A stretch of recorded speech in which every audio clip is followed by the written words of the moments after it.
வணக்கம். சென்ற பகுதிகளில் அயலானுடைய முக்கிய கதாபாத்திரமான மெர்சோ பற்றி பேசிச்சிருந்தோம்.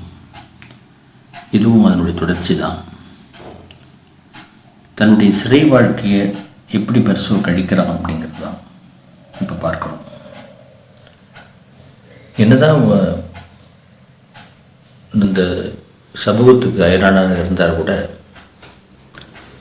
அவனுக்கு எப்படி சலிப்பு உண்டாக்குது இந்த சிறை வாழ்க்கை அப்படிங்கிறது ஒரு சுவாரஸ்யமான விஷயம். எதுலேயும் கட்டுப்படாதவனாக, எதுலேயும் ஈடுபாடு காட்டாதவனாக அவன் சித்தரிக்கப்பட்டிருந்தால் கூட சிறை வாழ்க்கையில் அவனுக்கு ஏற்படுற ஒரு அலுப்பு என்னன்றது தான் இங்கே கவனிக்கப்பட வேண்டிய ஒரு செய்தியாக இருக்குது. முதல்ல சிறையில் உள்ளே போது அவனுக்கு இது ஒரு பெரிய எல்லாமே ஒரு ஆச்சரியமாகவும் ஒரு சுவாரஸ்யமான ஒரு இதுவாகவும் தெரிஞ்சது அவனுக்கு. ஆனால் போக போக அதுவே அழுப்பத்துட்டு போச்சு. முதல்ல சொல்கிறான், இதெல்லாம் நான் இது வரைக்கும் கேள்விப்படல, எனக்கு ஆர்வமாக தான் இருக்குது, எப்படி ஒரு வழக்கு நடக்குதுன்றதுலாம் பார்க்குறதுக்கு அப்படின்லாம் சொல்கிறான். ஆனால் உள்ளே போன பிறகு ஒரே மாதிரியாக காலை மாலையும் திரும்பி வர்றது, அந்த ஒரு கூட்டுக்குள்ளே இருக்கிறது அப்படிங்கிற ஒரு அந்த சுற்று இருக்கு இல்லைங்களா, அது அவனுக்கு சலிப்பு உண்டாக்குது. தொடக்கத்தில் இந்த அத்தியாயத்தில் பார்வையாளர்கள் சந்திப்பு பற்றி ஒரு விவரணை வருது. அதில் இப்போ எப்படி மரி அவருடைய காதலி இன்னும் திருமணமாகலன்றதால அவளுக்கு ஒரு பார்வையாளராகத்தான் உள்ள அனுமதி கிடைக்கும், உறவினராக இல்லை.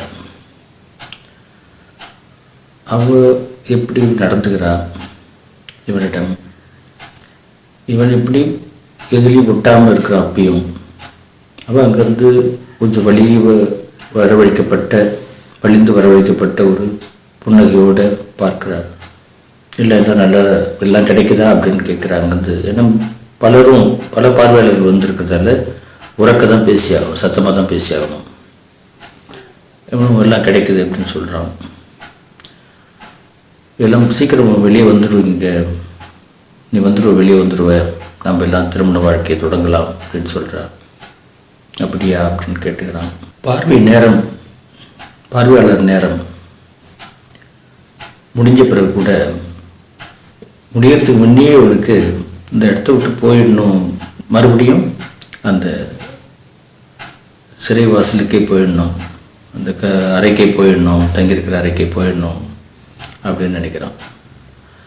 காரணம் அவனுக்கு இந்த சத்தம், மறுபடியும் இந்த வெக்கை எதுவுமே அவனுக்கு பிடிக்கல. பொதுவாகவே மெர்சோ இந்த கும்பல்லாம் பிடிக்கல அவனுக்கு, இந்த தனிமையை விரும்புகிறான் அப்படிங்கிறது தெரியுது. அடுத்ததாக இதில் அவர் விவரிக்கிறது அல்பர்ட் கம்யூ அருமையாக அவரை பற்றிய ஒரு சித்திரத்தை திட்டுறார். முதல்ல எப்படி இந்த சிகரெட் பழக்கத்துலேருந்து போகிறது, என்ன சிகரெட்டு கொடுக்க மாட்டுறாங்க, அனுமதிக்கு இல்லைன்னு சொல்கிறாங்க. அவங்க நினைக்கிறான், ஏன் எந்த வித ஒரு தீங்கு விளைவிக்காத இந்த ஒரு விஷயத்தை அவங்க மறுக்கிறாங்கன்னு தெரியலையே அப்படின்னு நினைக்கிறான். அப்போ தான் அவர் சொல்கிறாரு, இந்த கைதிகளை பார்க்குறது பொறுப்பாளர் சொல்கிறாரு, இதெல்லாம் நீங்கள் கொஞ்சம் கஷ்டப்படணும் இல்லையா, அதான் தண்டனை அப்படின்னு சொல்கிறார்.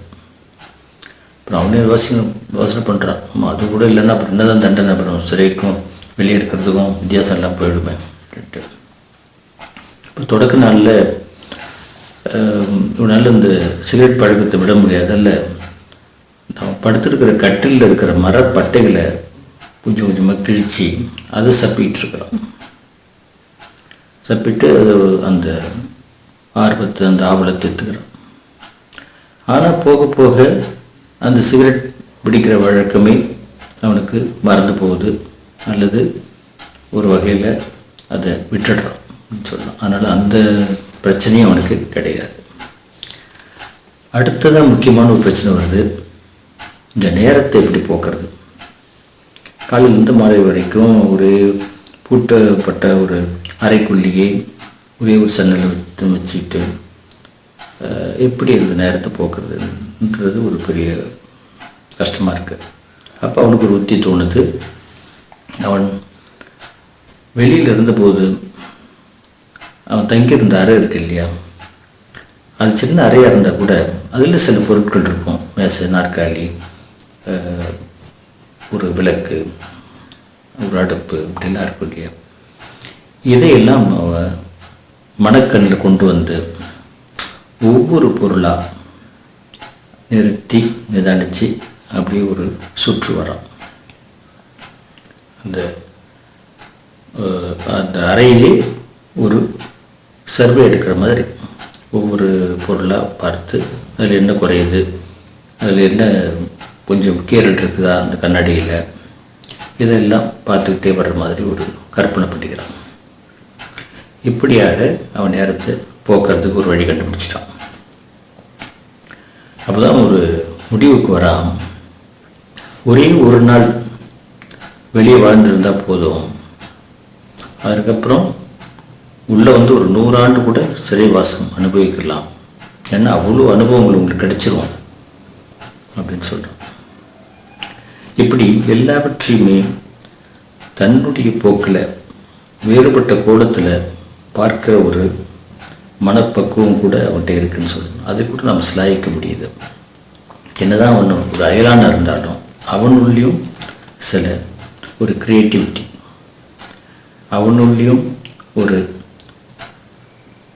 உலகத்தை பார்க்கின்ற ஒரு போக்கு, ஒரு வழி, அதை எதிர்கொள்கிற ஒரு வழி, என்ன கஷ்டம் வந்தாலும் அதை எதிர்கொள்கிற ஒரு வழி அவனுக்கும் தோன்றி இருக்குது அப்படிங்கிறது இதில் கவனிக்கப்பட வேண்டிய ஒரு விஷயம்.